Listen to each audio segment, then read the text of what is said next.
menghukum kamu. Berarti zina bebas. Itu loh maksudnya. Nah sekarang bandingkan dengan Alkitab tersebut di bawah ini. Alkitab tak bandingkan Alkitab. Imamat 20 ayat 10. Laki-laki yang berzina dan perempuan yang berzina, keduanya harus dihukum mati.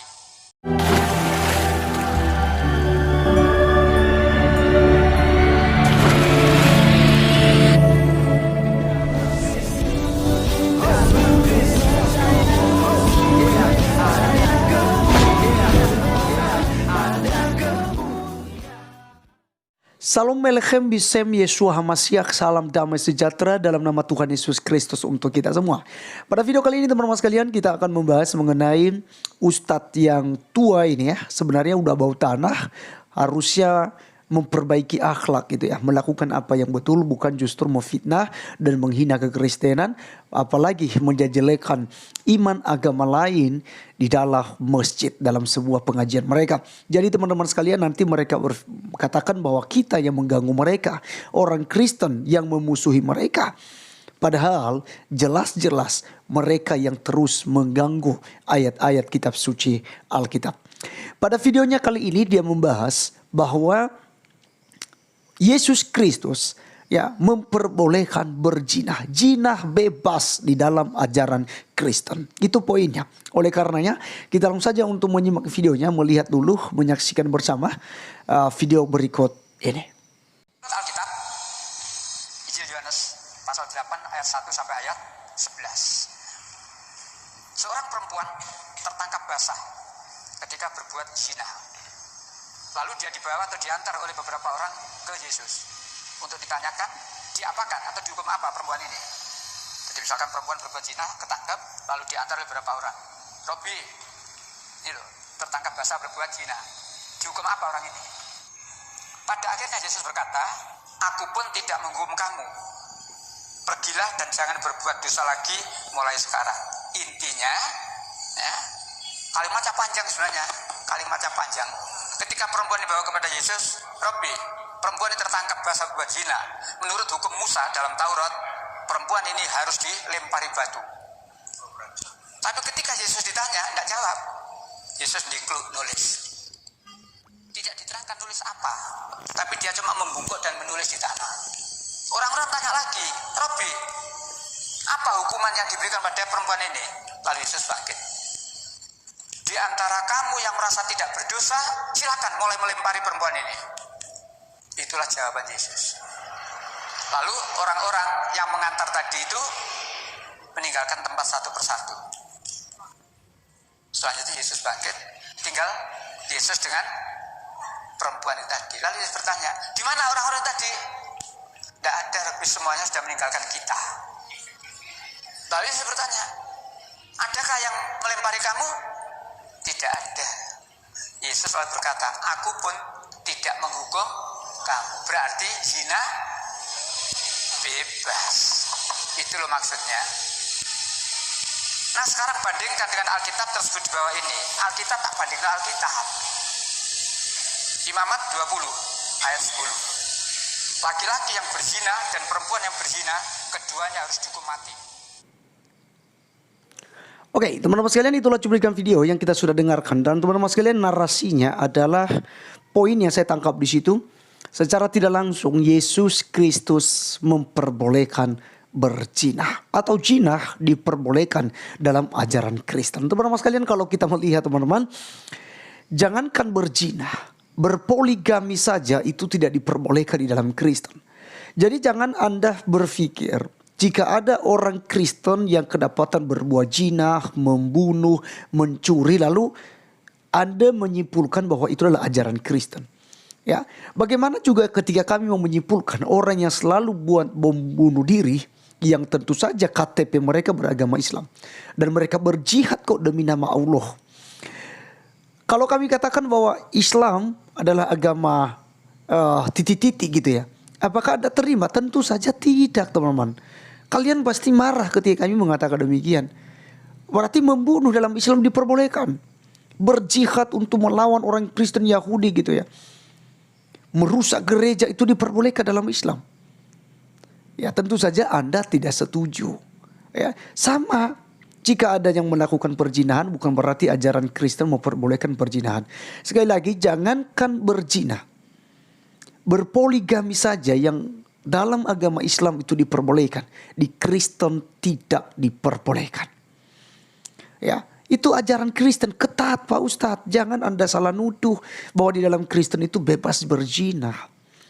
Teman-teman, saya akan bacakan Yohanes 8 ayat 1 sampai ayatnya yang ke 11 teman-teman sekalian, sesuai yang dibacakan oleh Ustadz tadi yang diceritakannya ya. Di sini dikatakan dalam ayat pertama, tetapi Yesus pergi ke Bukit Zaitun. Pagi-pagi benar ia berada lagi di bait Allah, dan seluruh rakyat datang kepadanya. Ia duduk dan mengajar mereka. Maka ahli-ahli Taurat dan orang-orang Farisi membawa kepadanya seorang perempuan yang kedapatan berbuat zina. Mereka menempatkan perempuan itu di tengah-tengah. Lalu berkata kepada Yesus, Rabi, perempuan ini tertangkap basah ketika ia sedang berbuat zina. Musa dalam hukum Taurat memerintahkan kita untuk melempari perempuan-perempuan yang demikian. Apakah pendapatmu tentang hal itu? Mereka mengatakan hal itu untuk mencobai dia. Ya, supaya mereka memperoleh sesuatu untuk menyalahkannya. Tetapi Yesus membungkuk lalu menulis dengan jarinya di tanah. Dan ketika mereka terus-menerus bertanya kepadanya, ia pun bangkit berdiri lalu berkata kepada mereka, barang siapa di antara kamu tidak berdosa, hendaklah ia yang pertama melemparkan batu kepada perempuan itu. Lalu ia membungkuk pula dan menulis di tanah. Tetapi setelah mereka mendengar perkataan itu, pergilah mereka seorang demi seorang, mulai dari yang tertua. Akhirnya tinggallah Yesus seorang diri dengan perempuan itu yang tetap di tempatnya. Lalu Yesus bangkit berdiri dan berkata kepadanya, hai perempuan, di manakah mereka? Tidak adakah seorang yang menghukum engkau? Jawabnya, tidak ada Tuhan. Lalu kata Yesus, aku pun tidak menghukum engkau. Pergilah dan jangan berbuat dosa lagi mulai dari sekarang. Nah teman-teman sekalian, dari kesimpulan Pak Ustadz tadi menyimpulkan bahwa Yesus setuju bahkan memperbolehkan untuk berbuat zina. Karena yang dikehendaki oleh Ustadz ketika ahli Taurat membawa perempuan yang kedapatan zina itu, harusnya Yesus memperbolehkan untuk dilempari dengan batu. Kalau kita melihat teman-teman sekalian di dalam ayat 5, ahli-ahli Taurat itu menerangkan begini, Musa dalam hukum Taurat. Dalam hukum Taurat yang mana teman-teman sekalian? Yaitu di dalam Imamat pasalnya yang ke-10 teman-teman. Imamat pasal 20 ya, ayat yang ke-10. Firman Tuhan katakan begini, bila seorang laki-laki berzina dengan istri orang lain, yakni berzina dengan istri sesamanya manusia, pastilah keduanya dihukum mati, baik laki-laki maupun perempuan yang berbuat zina itu. Nah ini yang dituntut oleh ahli-ahli Taurat tadi teman-teman sekalian. Mereka menuntut Tuhan Yesus Kristus. Yang kedua juga mereka punya strategi untuk menjebak Yesus supaya Yesus bisa dipersalahkan ketika dia salah mengambil keputusan di sini. Ya, karena jelas tujuan mereka adalah mencoba Yesus. Apakah perempuan itu benar-benar berbuat zina atau tidak? Ya, jadi apakah perempuan itu juga sudah memang melakukan perzinahan kepada laki-laki lain? Karena di situ tidak dibawa laki-laki teman-teman sekalian. Padahal aturan Musa, perempuan itu dan laki-lakinya harus dihukum mati berdua. Jadi hanya perempuan ini yang dibawa. Jadi ini tujuan mereka, ya poinnya di sini adalah mereka mau mencobai Tuhan Yesus Kristus. Mereka mau menjerumuskan Yesus karena orang Yahudi pada waktu itu berada di dalam penjajahan Romawi. Dan Romawi tidak boleh melempari orang yang berzina sampai mati gitu. Ya, hukum di situ tidak memperbolehkan itu. Kalau Yesus mengiyakan, ia harus dilempari dengan batu sampai mati, maka tentu saja Yesus bisa ditangkap, bisa diadili oleh tentara Romawi dan tentu saja kekaisaran Romawi teman-teman sekalian. Jadi itulah tujuan mereka, karena mereka benci dengan Yesus, tidak suka dengan Yesus, sehingga mereka mau menjebak Yesus. Tapi teman-teman sekalian, di dalam ayat yang ke-6, perbuatan mereka itu, niat mereka itu terungkap. Mereka mengatakan hal itu untuk mencobai dia, yaitu Yesus, supaya mereka memperoleh sesuatu untuk menyalahkannya. Tetapi Yesus membungkuk lalu menulis dengan jarinya di tanah. Teman-teman sekalian, ini juga adalah rahasia. Tidak ada para teolog yang bisa memastikan apa yang dituliskan oleh Tuhan Yesus. Tapi ada beberapa tafsiran di situ. Tafsiran yang lebih mendekatkan di sini adalah Yesus sedang mengajari mereka ya, dengan menulis segala dosa-dosa umat manusia, dan apapun dosa yang diperbuat harus dihukum. Karena tidak ada dosa kecil dan tidak ada dosa besar. Yang namanya dosa harus dihukum. Nah, ketika Yesus menuliskan satu persatu tentang jenis-jenis dosa, mau dosa cerita orang lain kah, kita menggosip kah, kita menghina orang lain kah, mengkafirkan orang lain kah, atau mengganggu agama lain seperti yang dilakukan Ustaz tadi, itu ditulis oleh Tuhan Yesus ke tanah semua. Kemudian kalau kita melihat kembali dalam ayat ke-7, dan ketika mereka terus-menerus bertanya kepadanya, ia pun bangkit berdiri lalu berkata kepada mereka. Setelah dia menulis segala bentuk-bentuk dosa yang dilakukan oleh umat manusia, yang tentu saja melalui dosa itu sekecil apapun mereka tidak bisa luput daripada penghukuman. Itu sebabnya Yesus berkata begini kepada ahli-ahli Taurat. Barang siapa di antara kamu tidak berdosa, hendaklah ia pertama melemparkan batu kepada perempuan itu. Barang siapa yang tidak berbuat dosa. Jadi teman-teman sekalian, setelah Yesus mengungkapkan tentang dosa yang selalu dan terus-terusan dibuat oleh manusia, maka Yesus menanyakan, siapa yang tidak pernah berbuat dosa, lempar. Hendaklah yang pertama kali untuk melempari perempuan itu. Tapi apa yang terjadi? Karena orang-orang pada waktu itu, musuh-musuh Yesus, orang-orang ahli Taurat itu, semua adalah orang berdosa. Tentu apa yang dituliskan oleh Tuhan Yesus Kristus itu, mereka terlibat di dalamnya. Itu sebabnya mereka tidak ada satupun yang berani melempari perempuan itu. Tapi apa yang terjadi? Mereka bubar semua. Makanya di ayat selanjutnya, lalu ia membungkuk pula dan menulis di tanah. Artinya Tuhan Yesus terus memberikan pengajaran dan sambil didengarkan oleh perempuan yang berbuat zina itu. Dan teman-teman sekalian, apa yang terjadi dalam ayat 10? Yesus katakan, lalu Yesus bangkit berdiri dan berkata kepadanya, hai perempuan, di manakah mereka? Tidak adakah seorang yang menghukum engkau? Jawabnya, tidak ada Tuhan. Lalu kata Yesus, aku pun tidak menghukum engkau. Pergilah dan jangan berbuat dosa lagi mulai dari sekarang. Nah teman-teman sekalian, kita melihat di sini bahwa hukum yang diajarkan oleh Tuhan Yesus Kristus adalah hukum kasih. Yesus katakan, kasihilah Tuhan Allahmu dengan segenap hatimu, dengan segenap jiwamu, dengan segenap akal budimu.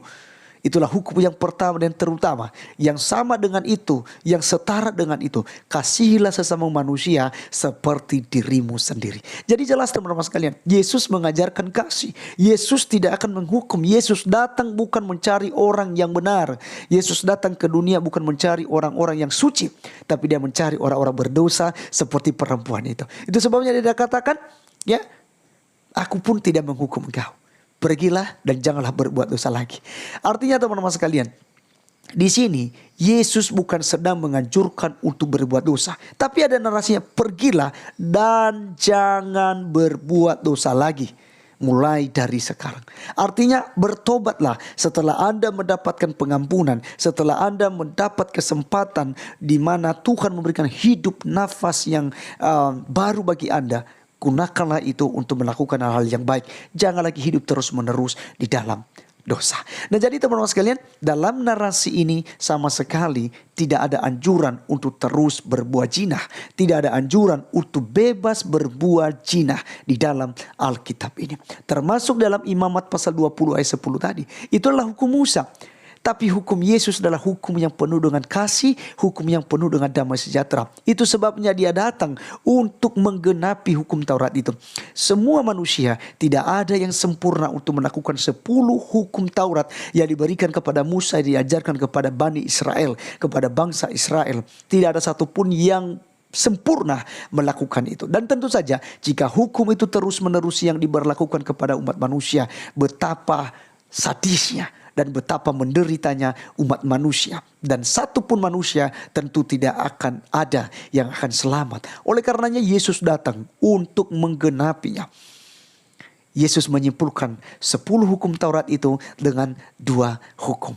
Kasihi Tuhan Allahmu dan kasihilah sesama manusia. Ini yang luar biasa sekali teman-teman sekalian. Jadi apa yang dilakukan oleh Ustadz tadi sama sekali tidak benar. Justru itu sebaliknya, dia memfitnah dan menuduh kekristenan untuk terus berbuat zina. Jadi saya tutup video ini dengan memberikan sebuah tekanan lagi, ya, penekanan seperti di awal tadi. Jangankan berbuat zina di dalam kekristenan, untuk berpoligami saja tidak diperbolehkan Ustadz. Ya, untuk punya istri 2, 3, 4 tidak diperbolehkan. Punya suami 1, 2, 3, 4 tidak diperbolehkan.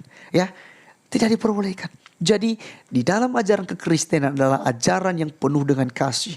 Kasih Tuhan kepada Tuhan itu sendiri dan kepada sesama manusia. Terima kasih teman-teman sekalian sudah menonton sampai selesai. Biarlah video kali ini boleh menjadi berkat buat kita. Sampai ketemu di video berikutnya. Tuhan Yesus memberkati. Salam.